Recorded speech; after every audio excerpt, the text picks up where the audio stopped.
प्रिय दर्शकों, सादर अभिवादन। मैं प्रियंका शर्मा विश्व के प्रथम अद्भुत कार्यक्रम ऋषि विद्या सत्र में आप सभी का हार्दिक अभिनंदन करती हूँ।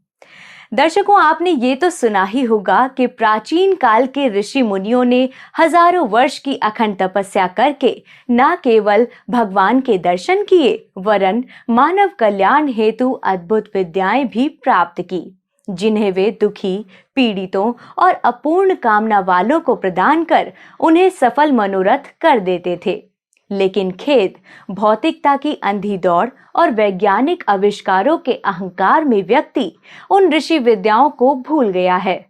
परिणामतः आज भयंकर दुखों, पीड़ाओं और कष्टों के गर्त में गिरकर नरक का जीवन जीने को विवश है। ऐसे में पिता परमात्मा ने मानव मात्र के कल्याण हेतु इस धरा पर एक ऐसी दिव्य विभूति को भेजा जिनकी प्रज्ञा अर्थात बुद्धि जन्म जन्मांतर से ऋषियों की विद्याओं से संलग्न रही, जिन्होंने इस जन्म में पुनः अपने जीवन के 27 वर्ष ऋषि विद्याओं की खोज एवं साधना में व्यतीत किए। ऐसे ऋषि विद्याओं के अप्रतिम अन्वेषक हैं ऋषि प्रज्ञ श्रद्धेय आचार्य श्री शिवान जी महाराज, जो आज हमारे जीवन की बड़ी से बड़ी समस्याओं के समाधान हेतु, उन्नति एवं मनोकामनाओं की पूर्ति हेतु ऋषि विद्याओं का अमृत कलश लेकर हमारे बीच आए हैं। तो आइए पूरी श्रद्धा, भावना एवं आस्था के साथ उन्हीं की पवित्र वाणी में जानते हैं ऋषि विद्याओं की कल्याणकारी विद्या एवं उनके प्रयोगों के बारे में। वर्णानामर्थ संघानाम रसानाम छंदसामपि मंगलानां च कर्तारो वन्दे वाणी विनायकौ भवानी शंकरौ वन्दे श्रद्धा विश्वासरूपिणौ याभ्यां विना न पश्यन्ति सिद्धा स्वान्तास्तमीश्वरम् वन्दे बोधमयं नित्यं गुरुं शङ्कररूपिणं यमाश्रितो हि वक्रोऽपि चन्द्रः सर्वत्र वन्द्यते। ॐ शान्तिः शान्तिः शान्तिः।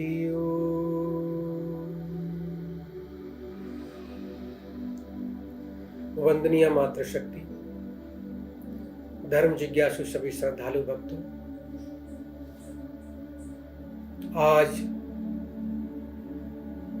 ऋषि विद्या सत्र में हम एक नई ऊर्जा के साथ, एक नई कामना के साथ प्रवेश कर रहे हैं। यद्यपि ये कार्य अत्यंत दुर्गम है, कठिन है, लेकिन फिर भी अगर हम श्रद्धा और आस्था के सहारे इसमें प्रवेश करेंगे तो निश्चित रूप से हमें सफलता मिलेगी। कालिदास ने भी जब अभिज्ञान शाकुंतलम लिखा और रघुवंश महाकाव्य लिखा तो उन्होंने कहीं पर भी अहंकार लेकर के नहीं लिखा। उन्होंने सदैव अपने मन में एक भाव रखा, अकिंचन का भाव, मैं कुछ नहीं हूं। और ये भाव रख करके जो उन्होंने लिखा, प्रारंभ में ही ये कह दिया कि मैं उसी प्रकार प्रयास कर रहा हूं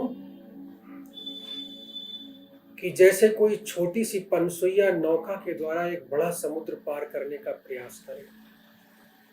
मोहाद उड़पे नास्मि सागरम, कालिदास कहते हैं।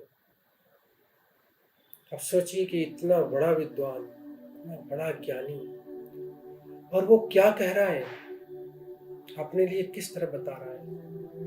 उसी प्रकार से हम लोग ऋषियों की वो महान विद्या जो अरण्य में जाकर के उन्होंने अखंड तपस्या करके, हजारों वर्ष की तपस्या करके, और जो विद्याएं उन्होंने परमात्मा से प्राप्त की, उन विद्याओं को जानने, समझने और उनका उपयोग करने के लिए आज जो हम तत्पर हो रहे हैं, ये अपने आप में एक बहुत बड़ा प्रयास है।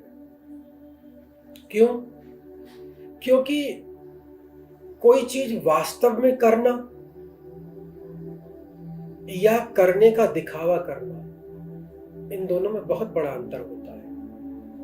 ध्यान रखने की बात है कि कार्य को ना करके कार्य का दिखावा करने वाले लोग तो बहुत मिलेंगे आपको, लेकिन वास्तव में कार्य करने वाला व्यक्ति बहुत मुश्किल से मिलता है। क्यों?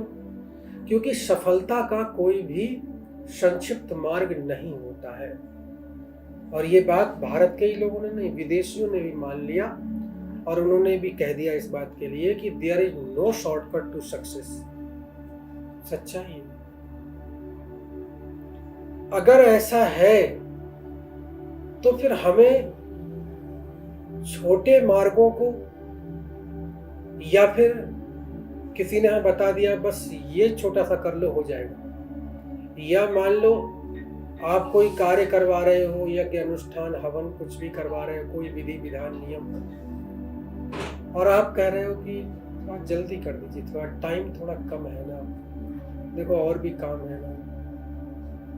अब ये चीज जब आप करोगे और उस चीज को छोड़ छोड़ कर करोगे, आप स्वयं बताइए कि लाभ पूरा कैसे मिलेगा। आप नियम को छोड़ रहे हो, आप विधि को छोड़ रहे हो, विधान को छोड़ रहे हो, तो फिर लाभ कैसे मिलेगा? आप स्वयं सोचिए इस बात के लिए। ऋषियों ने, आप सोचिए कि इतने लंबे समय तक तपस्या की, और उसके बाद उन्होंने उन विद्याओं को परमात्मा से पाया, और पाने के बाद उसको समाज में कल्याण के लिए प्रदान किया। वो उनका अपने लिए नहीं था, लेश मात्र भी उनका कहीं भी ये प्रयास नहीं था कि इससे हम अपना लाभ उठाएंगे या अपना कोई भला करेंगे। ऐसे दिव्यात्मा, पुण्यात्मा, मुक्तात्मा थे वो कि सारे जीवन लगे रहे और वो अद्भुत चीजें खोज करके हमें दे गए, और अपने लिए कुछ नहीं चाहा। और आप जानते हैं, आपको सुनकर के आश्चर्य होगा, जब मैं बोल रहा हूं आपसे हजारों वर्ष की तपस्या, तो आपके मन में एक प्रश्न आ सकता है कि 1000 वर्ष की तो मनुष्य की आयु ही नहीं होती, तो 1000 वर्ष की तपस्या कैसे कर ली? यहाँ एक बात मैं आपको बता दूं, ध्यान रखने की है। हमारी आयु हमारी श्वासों की गिनती के अनुसार होती है, ना कि वर्षों के अनुसार।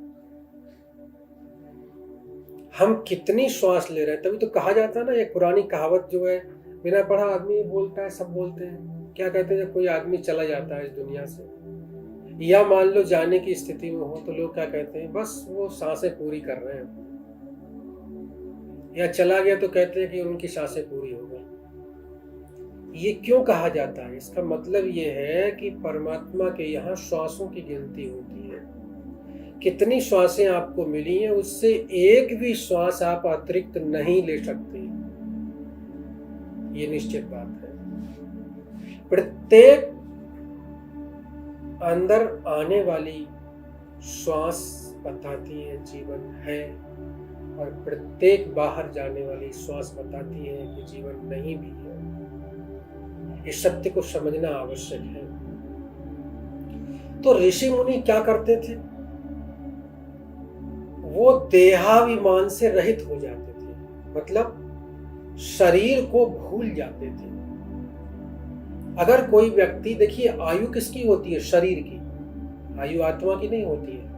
आत्मा तो अजर अमर अविनाशी है, सब जानते हैं। भगवान ने गीता में भी कह दिया कि वाशांसि जीर्णानि यथा विहाय नवानि गृह्णाति नरोपराणि तथा शरीराणि विहाय जीर्णानि अन्यानि संयाति नवानि देहि। जैसे मनुष्य पुराने वस्त्रों को त्याग कर नए वस्त्र धारण कर लेता है, ऐसे ही ये आत्मा पुराने शरीर को त्याग करके नया शरीर धारण कर लेता है। तो मृत्यु शरीर की होती है। जब तक हम शरीर से जुड़े रहते हैं, जब तक हम ये मानते हैं कि ये शरीर मेरा है, मैं शरीर हूं, जब तक ये मानते हैं तब तक हमारी आयु घटती है। और जिस दिन हम ये भूल जाते हैं कि शरीर भी कुछ है, आज भी आप देखिए कि गुफाओं कंदराओं में, हिमालय की गुफाओं में कितने सारे साधु महात्मा हजारों वर्ष से हैं, और ये 7 तो चिरजीवी कहे गए। कौन कौन से? अश्वत्थामा, बलि, व्यासो, हनुमान, विष्णु, कृपा, परशुरामश्च सप्तैते चिरजीविना। अश्वत्थामा, बलि, व्यास, हनुमान, कृपाचार्य, परशुराम, विभीषण, ये 7 तो चिरजीवी हैं, तब से लेकर के आज तक जीवित हैं। तो इसके पीछे कारण ये होता है, ऋषि मुनि क्या करते हैं कि वो अपनी आयु को जितना उनको इच्छा होती है उतनी लंबी कर देते हैं।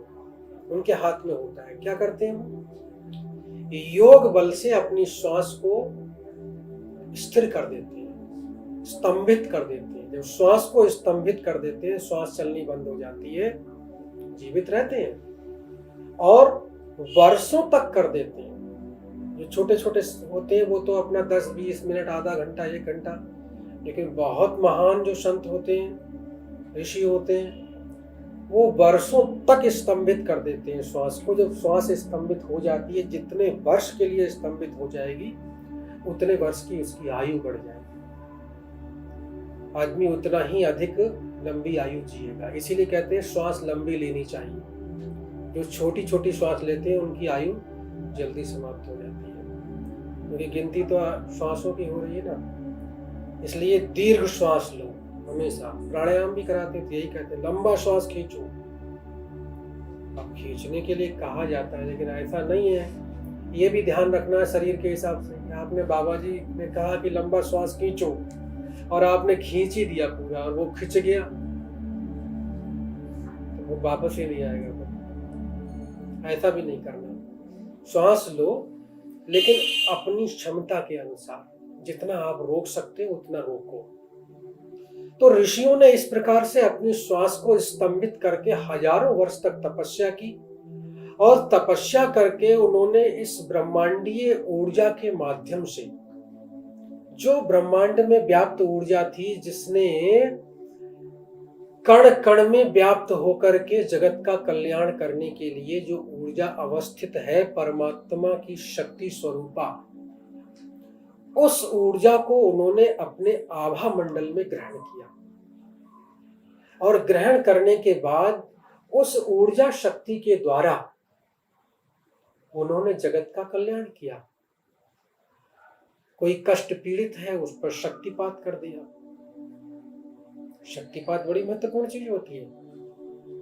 अगर आप शुद्ध सात्विक हैं, शुद्ध अंतःकरण वाले हैं, आप अंदर बाहर से शुद्ध हैं, और आपने मन से कोई मंत्र जिसका जप करके आपने ठीक से, और उसमें जल को जागृत करके किसी को पिला दिया, ये निश्चित बात है कि उसको प्रभाव डालेगा, क्योंकि उसमें ऊर्जा शक्ति प्रवाहित हो जाती है, और वो ऊर्जा शक्ति अपने आप में अद्भुत होती है। तो ऋषियों ने क्या किया कि अपनी साधना और तपस्या में उस ऊर्जा शक्ति को लेकर के, ग्रहण करके, और उससे जो जो उनके संपर्क में आए, उनको बिना किसी स्वार्थ के, निष्काम भाव से, निरपेक्ष भाव से। क्यों? क्योंकि वो तो धरा पर आए ही इसलिए थे, मानव मात्र का कल्याण करने के लिए।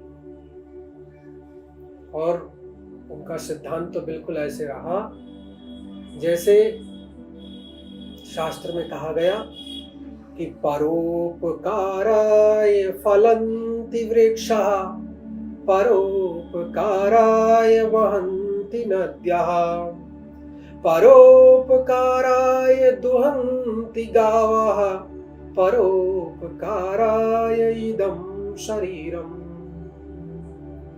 परोपकार के लिए नदियां बहती हैं, परोपकार के लिए वृक्ष फल देते हैं, परोपकार के लिए गाय दूध देती है।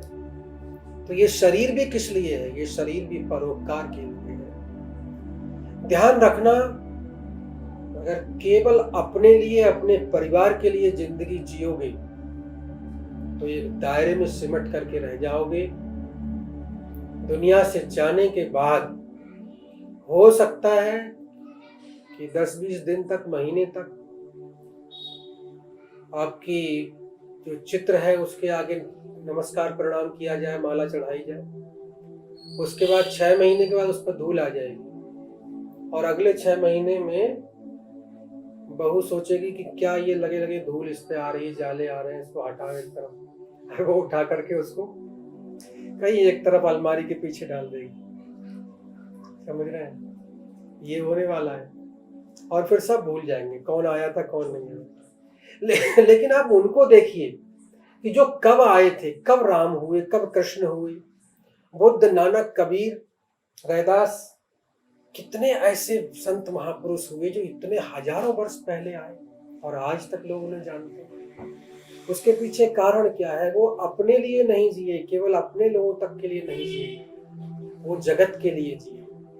तो जगत के लिए जीने के लिए आपको जो ऊर्जा शक्ति आप अपनी साधना तपस्या से संग्रहित करते हैं उसे जगत के कल्याण में देना। यही ऋषियों ने किया।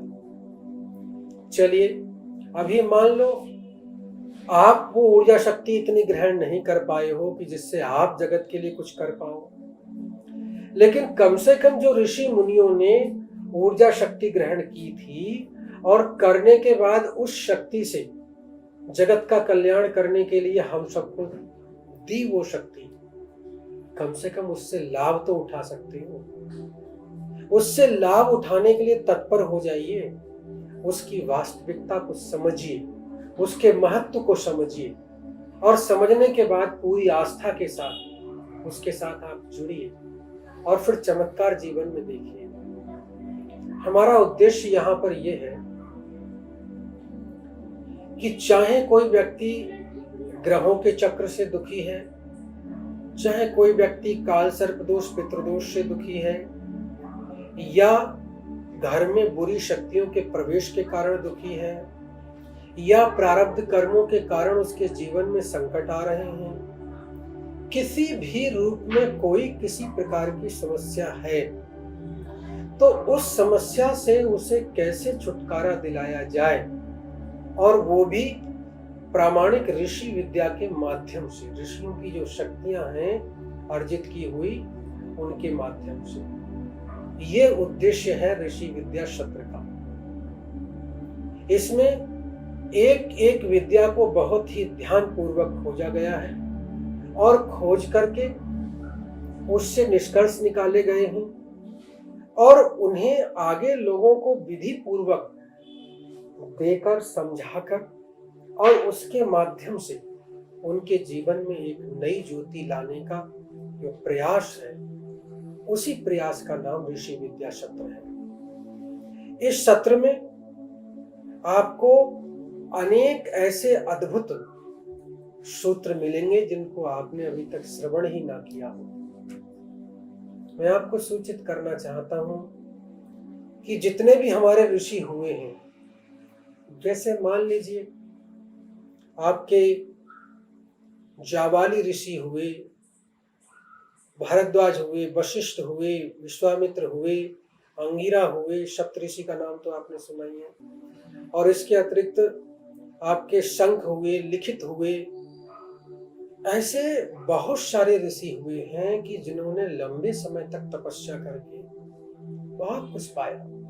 और एक कात्यायन ऋषि हुए हैं जिन्होंने तो अद्भुत तपस्या की थी और उस तपस्या के कारण माता ने ही अपना नाम एक जो है, एक दिन का नाम जो है अपना, नवरात्रों में माता का एक कात्यायनी रूप आता है, तो वो कात्यायन ऋषि के नाम पर ही है। तो वो कात्यायन ऋषि ने क्या किया, और जो कणाद ऋषि थे उन्होंने क्या किया, कौन सी विद्याएं प्राप्त की, वैशेषिक दर्शन प्राप्त किया, उसमें क्या समझाया। कात्यायन ऋषि ने रात्रि काल में माता की अद्भुत आराधना साधना करके और उनसे क्या विद्याएं प्राप्त की, और वो किस प्रकार से उनकी प्रयोग की विधि हम सबको दी, इसको जानना और समझना बहुत आवश्यक है। अगर वो विधियां मिल जाए, उसका छोटा सा सूत्र भी मिल जाए, तो जीवन की बड़ी से बड़ी समस्या से आप मुक्त हो सकते हैं। कहने का तात्पर्य यह है कि ऋषि विद्या सत्रों से आपका कोई धार्मिक मनोरंजन कराना अपना उद्देश्य नहीं है। ऋषि विद्या सत्र इसलिए नहीं है कि आपको ये समझाया जाए कि यहाँ पर कथा श्रवण करो, इससे आपके सब कष्ट क्लेश दूर हो जाए। कथा श्रवण करना कोई बुरी बात नहीं है, करना चाहिए, उससे भी मन को शांति मिलती है। लेकिन अगर आप किसी बड़े उद्देश्य के लिए या फिर कोई बड़ी उपलब्धि के लिए या कोई बड़ी कामना पूर्ति के लिए या कोई बड़ा अपना संकट टालने के लिए, कोई ऐसे बड़े उद्देश्य के लिए अगर आप कुछ प्रयास कर रहे हैं, तो उसके लिए आपको कुछ ऐसा करना पड़ेगा कि जो कठोर साधना जन्य हो। वो कठोर साधना आपने करने की आवश्यकता नहीं है, कठोर साधना जन्य तो वो हो चुका। ऋषि ने कठोर साधना करके और उससे उस विद्या को तो उत्पन्न कर दिया। अब उस विद्या को ग्रहण करके और उससे आत्म कल्याण करना, ये आपके लिए आवश्यक है। वैसे ये कोई आश्चर्य की बात नहीं है, हर युग में ऐसा होता रहा है कि जब भी कभी कोई परमात्मा का प्यारा इस दुनिया में आता है और आकर के परमात्मा के संदेश को सुनाता है, बिना किसी आडंबर के, बिना किसी छल प्रपंच के, बिल्कुल वास्तविकता के साथ, लोग उसको महत्व नहीं देते। और जब वो इस जगत से चला जाता है तब उसकी पूजा करते हैं। मुर्दों को पूजने वाला ये संसार है, जिंदे को पूज लेने में उनको थोड़ा अहंकार को चोट लगती है। पूजना भी उसके लिए नहीं है, आप उसको इसलिए नहीं पूज रहे हो कि उस पर कोई बहुत बड़ा उपकार कर रहे हो। आप अगर उसके निकट जा रहे हो तो इसका मतलब आप उससे कुछ लेकर के आ रहे हो। समुद्र के पास अगर जाओगे तो उसमें से बाल्टी भर करके लाओगे, और समुद्र का कोई नुकसान नहीं करोगे, एक बाल्टी निकाल लाओगे, लेकिन तुम्हारा बहुत भला हो सकता है। इसी प्रकार से आपको अपने कल्याण के लिए ऐसे महान दिव्यात्मा पुरुषों के पास जाना है और जाकर के उनसे वो शक्ति, वो विद्या प्राप्त करनी है। जब वो विद्या आपको प्राप्त हो जाएगी तो फिर ये निश्चित बात है कि उसका थोड़ा सा प्रयोग आपके जीवन में अद्भुत चमत्कार लाएगा। अब एक बात यहां पर ध्यान देने योग्य है कि कभी भी जीवन में अगर कोई भी स्थिति ऐसी आए कि जहां आपको लगे कि मेरे अपने प्रयास काम नहीं कर रहे हैं, मैं जो कुछ भी प्रयास कर रहा हूं उससे कोई लाभ नहीं मिल पा रहा है, किसी अपने परिचित, किसी संबंधी या किसी डॉक्टर वैद्य इन सब लोगों का प्रयोग कर लेते हो, उससे भी कोई लाभ नहीं हो रहा है, तो ऐसी स्थिति में ध्यान रखना फिर कृपा का लाभ लेना। क्योंकि फिर अगर काम बनेगा तो केवल कृपा से बनेगा, क्योंकि काम कुछ बनता है आपके पुरुषार्थ से, आपके परिश्रम से, कुछ बनता है आपके भाग्य से, जो पूर्व जन्म के कर्मों से निश्चित हुआ है, निर्मित हुआ है। लेकिन इन दोनों से बढ़कर के अगर कभी आपको मिलता है तो वो केवल मिलता है आपके पुण्य कर्मों के द्वारा प्राप्त हुई कृपा से। इसलिए कृपा प्राप्ति के लिए निरंतर प्रयास करो, और कृपा प्राप्ति के लिए आपकी चाहिए गहरी श्रद्धा। उस गहरी श्रद्धा के आधार पर आप सब कुछ प्राप्त कर सकते हो, क्योंकि भगवान ने स्वयं कहा है अपने मुख से, भगवान की वाणी में, श्रद्धावान लभते ज्ञानम तत्परा संयतेन्द्रियः ज्ञानम लब्ध्वा परम शांतिम मचिरेण अधिगच्छति। श्रद्धावान लभते ज्ञानम, ज्ञान कौन प्राप्त करता है? श्रद्धावान। और वेद कहता है ऋते ज्ञानान न मुक्ति, ज्ञान के बिना मुक्ति नहीं होती। अब मुक्ति क्या होती है? अब आप सोचोगे हमें मुक्ति तो चाहिए ही नहीं, हमें तो पहले धन चाहिए, घर परिवार चाहिए, मुक्ति की बात क्यों कर रहे हैं महाराज? मुक्ति का भी गलत अर्थ कर रखा है। मुक्ति का अर्थ ये कर दिया मरने के बाद मिलेगी आपको। अब बताओ ऐसी मुक्ति का क्या लाभ जिसके लिए मरना पड़े? मुक्ति का अर्थ ये नहीं है कि वो मरने के बाद मिलेगी। अरे मुक्ति यही मिलती है। भगवान ने स्वयं अपने मुख से कहा है, यहीव तैर्जिता सर्वो येषाम साम्ये स्थितम मना। भगवान की वाणी है, मैं अपने पास से नहीं कह रहा हूं। यही उन्होंने स्वर्ग प्राप्त कर लिया, यही मोक्ष प्राप्त कर लिया जिनका मन समत्व में स्थित हो गया। यही प्राप्त हो जाता है। मोक्ष का मतलब होता है मुक्ति, और मुक्ति का मतलब मुक्ति किस चीज से मुक्ति? कर्मों के बंधन से मुक्ति। अगर आप कर्म बंधन से मुक्त हो गए तो समझिए कि आपका मोक्ष हो गया। फिर आप यहां रहते हुए मोक्ष को प्राप्त कर सकते हो। ऐसे लोग भी हैं कि जो यहां रहते हैं, दुनिया में रहते हैं, चलना फिरना उठना बैठना खाना पीना सब कुछ वो यहां करते हैं, लेकिन मोक्ष को प्राप्त है। उन्हें इससे कोई मतलब नहीं दुनिया में क्या हो रहा है, कहाँ क्या चल रहा है, किसने क्या किया। वो आत्मा राम होते हैं, अपने अंतःकरण में प्रवेश करके वहां प्रसन्न रहते हैं, आनंद की अनुभूति करते हैं। अकेले में बैठ करके घंटों बैठ करके आनंद की अनुभूति करते हैं, बहुत अच्छा लगता है। सामान्य लोग क्या कहते हैं, तो उनको तो 10 मिनट भी अगर अकेले बैठना पड़ जाए बोर हो गए, परेशान हो जाते हैं। और उससे पूछिए, उसको एकांत में ही आनंद आता है। लेकिन एक बात ध्यान रखना, एकांत में 2 तरह के लोग बैठते हैं। एक तो कोई आत्माराम हो जिसको अंदर अपने आनंद आ रहा है, अंतर्मुखी हो गया हो। एक दूसरा दार्शनिक भी होता है, जिसे फिलोसफर कहते हैं। और दार्शनिक जो होता है उसका मस्तिष्क बड़ा खुरापाती टाइप का होता है, वो अनावश्यक चीजें खोजता है। इसलिए किसी शायर ने कहा कि फिलसफी को बहस में खुदा कभी मिलता नहीं, सुलझा रहा है डोर को पर सिरा मिलता नहीं। जो फिलॉसफी वाला होता है ना, दर्शन वाला, वो लगातार उलझा ही रहता है, उससे निकल नहीं पाता है। तो वो क्या करते हैं कि वो ऐसी चीजों पे उलझ जाते हैं कि जिसका कोई मतलब नहीं। अब एक दार्शनिक निकल के जा रहा था गांव के रास्ते पे, तो क्या देखता है कि गांव में दीवार के ऊपर महिला ने उपले इस तरह से थाप रखे थे।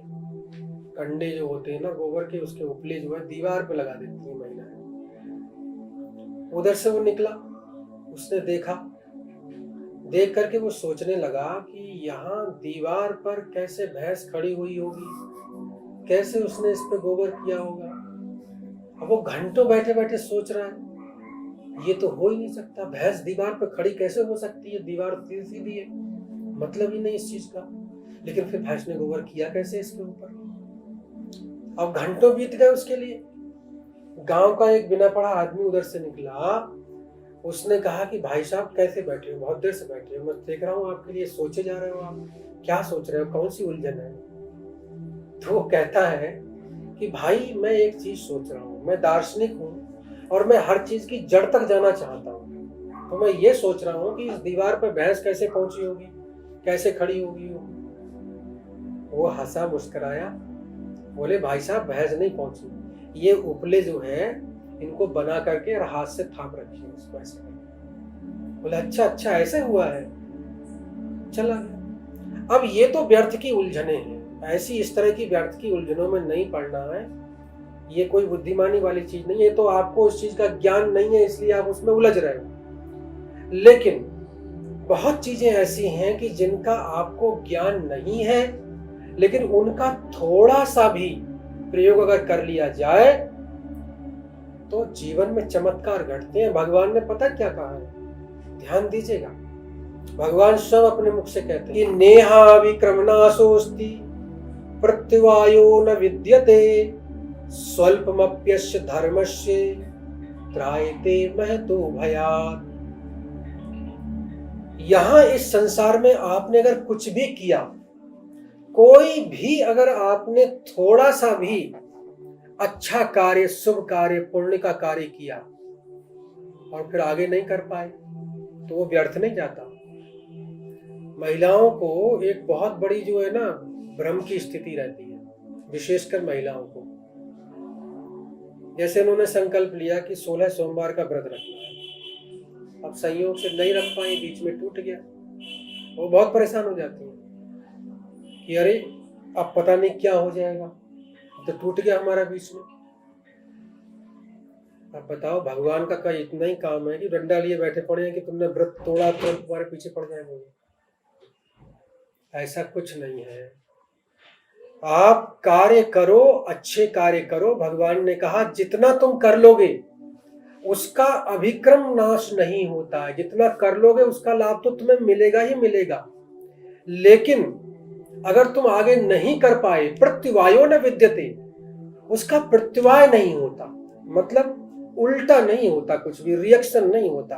अगर आपने आगे नहीं भी किया, बीच में छोड़ दिया, तो उसका कोई आपको हानि नहीं होगी, बल्कि कहते हैं कि स्वल्पम अपि अस्य धर्मस्य, इस धर्म का थोड़ा सा भी अगर आपने अपने जीवन में उपयोग किया, स्वल्पम अपि, थोड़ा सा भी, तो त्रायते महतो भयात्, बहुत बड़े भय से आपको बाहर निकाल देगा।